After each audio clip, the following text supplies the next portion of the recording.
by the very strength of being what it is, and love cannot conceive of unhappiness. Where there is love, there can be no unhappiness. There can be suffering, but unhappiness, right? But in life we have two possibilities.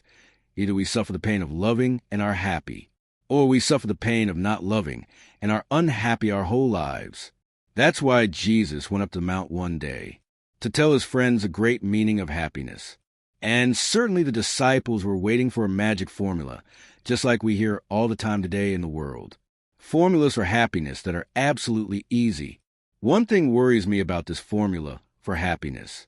How can you understand that someone can be happy while crying? How can someone be happy when hungry? How can we reconcile two realities and discover happiness? How does a situation apparently bring unhappiness? When you discover, for example, your pain, your tears, you have to understand that this tear, this pain, is the source of human happiness. And the beauty of life often lies not in what we can see, but in what we can see. From what the eyes cannot see, only those who have already known how to delve into what comes before can understand happiness. Because human life is concrete, and the moment we discover it, it gains meaning. It gains meaning as we delve into before to later know the true after. We can only speak of joy if we first knew how to speak of sadness. We can only speak of consolation if we first knew how to speak of despair. If you still haven't been able to discover what truly makes you happy or fulfills you, if perhaps you haven't yet discovered the true meaning of your life, if you are still sad, if you are still unhappy, maybe it's because you haven't yet been able to delve into the mystery of your sadness, perhaps you have not yet been able to delve into the mystery of your suffering and therefore have extracted nothing from it but disappointment. Life is like that. If today you wanted to write an account of your life and discover how much you have grown in your story, if today you wanted to write an account of your life, perhaps remember who you are, write an account of who you are, tell the world who you are, you just need to write an account of everything you have suffered. Human suffering is very similar. It just changes address. My mother used to say all the time, each one in their own corner suffers their own song. If today you had the opportunity to say who you are, you wouldn't know how to say it if you didn't say it together. Everything that has happened, that has marked you, that has defined you, everything you have suffered, everything you have let go, everything you have buried, the whole life story that has passed through your days, through your home, through your family, because there is no concrete human being outside of experience of suffering, of everything you had to strive for, of everything you had to fight for, of everything you had to reconcile within yourself. And there is your identity, there is your mark, there is your face in the life you committed to, in the loves you loved, in the children you raised, in the sleepless nights for that child, so that that child might have life, so that he or she will continue living, that only he who knew how to fight can win. We are of time and history, the sum of everything we have been capable of prepare. But it is not suffering for its own sake. It is not suffering for the sake of suffering when Jesus presents us with a way of being a man, a way of being a woman. He is showing precisely that life is only possible when we are able to make the equation, from suffering to living it from the perspective of redemption. If you have to walk 30 kilometers, you need to take a step. The suffering of the walk is worth the joy of arrival. There is no resurrection without Calvary. There is also an interesting story.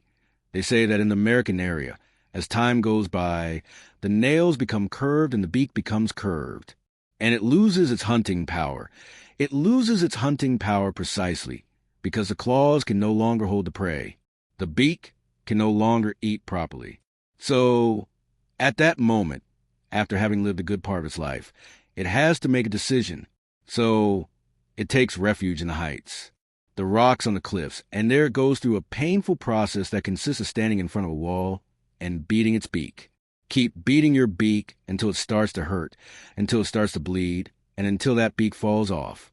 The eagle needs to lose the beak that no longer serves it, and this is painful. That beak falls off, and through the process of nature's own regeneration, the new beak emerges, grows as if it were a child developing again, and the children you raise in the sleepless nights for that child, so that that child might have life, so that he or she will continue living, that only he who knew how to fight can win. We are of time and history, the sum of everything we have been capable of prepare. But it is not suffering for its own sake. It is not suffering for the sake of suffering when Jesus presents us with a way of being a man, a way of being a woman. He is showing precisely that life is only possible when we are able to make the equation from suffering to living it from the perspective of redemption. If you have to walk 30 kilometers, you need to take a step. The suffering of the walk is worth the joy of arrival. There is no resurrection without Calvary. There is also an interesting story. They say that in the American area, as time goes by, the nails become curved and the beak becomes curved, and it loses its hunting power. It loses its hunting power precisely because the claws can no longer hold the prey. The beak can no longer eat properly. So, at that moment, after having lived a good part of its life, it has to make a decision. So, it takes refuge in the heights, the rocks on the cliffs, and there it goes through a painful process that consists of standing in front of a wall and beating its beak. Keep beating your beak until it starts to hurt, until it starts to bleed, and until that beak falls off. The eagle needs to lose the beak that no longer serves it, and this is painful. That beak falls off, and through the process of nature's own regeneration, the new beak emerges, grows as if it were a child developing again, and the process is not yet finished. When the beak is grown back, strengthened, it begins a process of pulling out its nails with its own new beak. It begins to pull out the nails that no longer serve it. Its claws are no longer useful because they are bent and are no longer capable of holding the prey. If it continues with those aged claws and no hunting power, what happens? It dies of hunger. It no longer has the characteristics of an eagle. It is an eagle, but it is an eagle without power. After everything is finished, this process of hanking the nails, new nails begin to emerge, new young claws, strengthened. Once the growth of the nails is determined there, the suffering is not yet over. By its own instinct, it knows it needs to pluck the feathers, because the feathers are also old, and it needs new feathers since it has a new beak and new claws. I've read, so it starts plucking feather by feather, to wait once again for the regeneration process. It seems to me that it takes 6 months, 6 months sheltered in the middle of the cliffs to live this process. With a new beak, with a new green, always with a new plumage, the eagle manages to live, further ahead, the same amount of life it had had until then. The moment of restoration of the new plumage, the new beak, the new claws, is equivalent to the same time it lived. It is as if it began to live again. Have you ever stopped to think how fertile nature can be in helping us understand the very meaning of my blessings? Because we too, at many moments in our lives, face a situation. Either we live through the process of loss to start over, or we will die. The way we are, when we are unable to react to life itself, when we gradually give in, when soon we no longer perceive life within ourselves, when we feel proud to be an eagle, but an eagle without the power to fly. Eagles, the very meaning of the strength of the struggle. Every Christian is a potential eagle, capable of soaring, capable of overcoming obstacles. Christianity strengthens us for this, but we still live crawling through the scandal as if we were hens and roosters. We are potential eagles, but we live as if we were chickens. Our backyards are our backyards. Do you know why? We still haven't had the courage to truly face suffering. There are 2 ways to face suffering. There are 2 ways to face difficulty. Either we face it head-on to win, and then I suffered.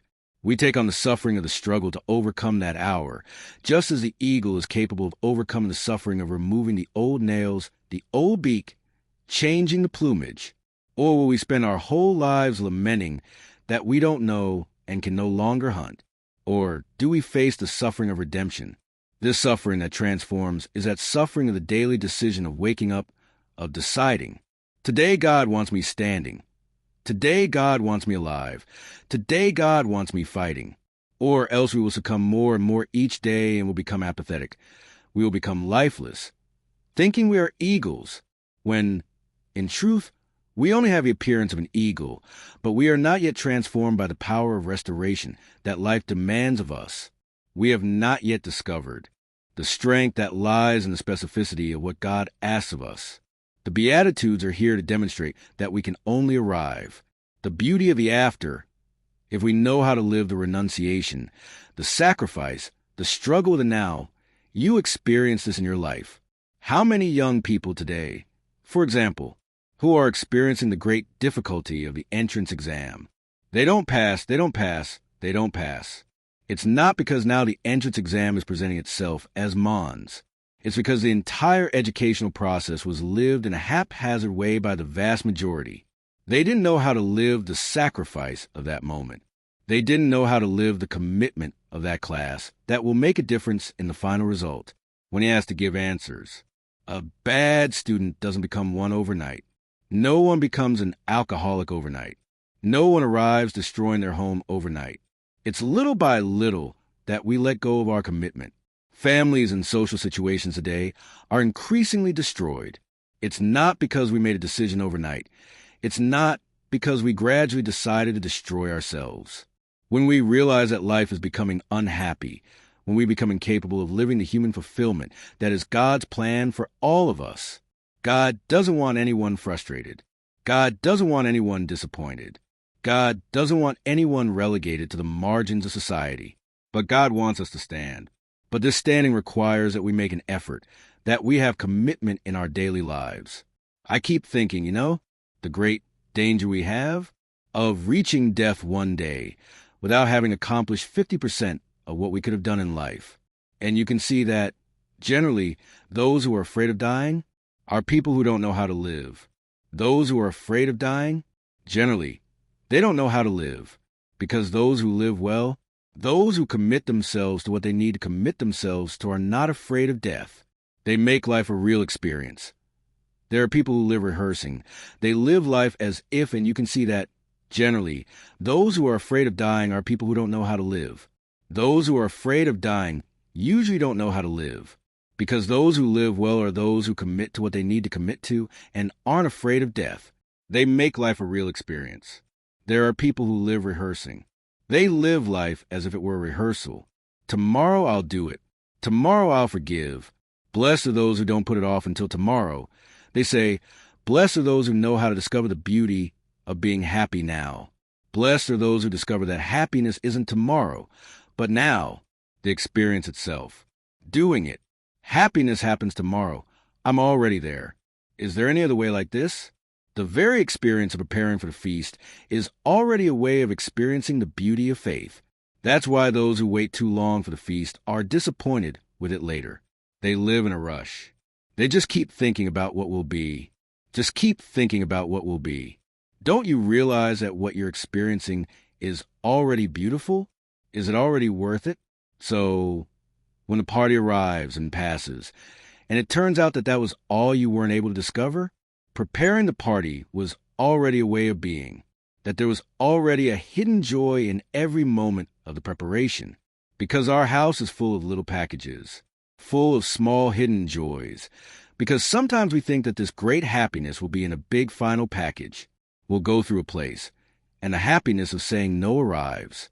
Happiness is precisely having the sensitivity to open a kitchen cupboard, take out a package of rice, that you realize that making that rice well seasoned, cooked well is already a way of making happiness happen there.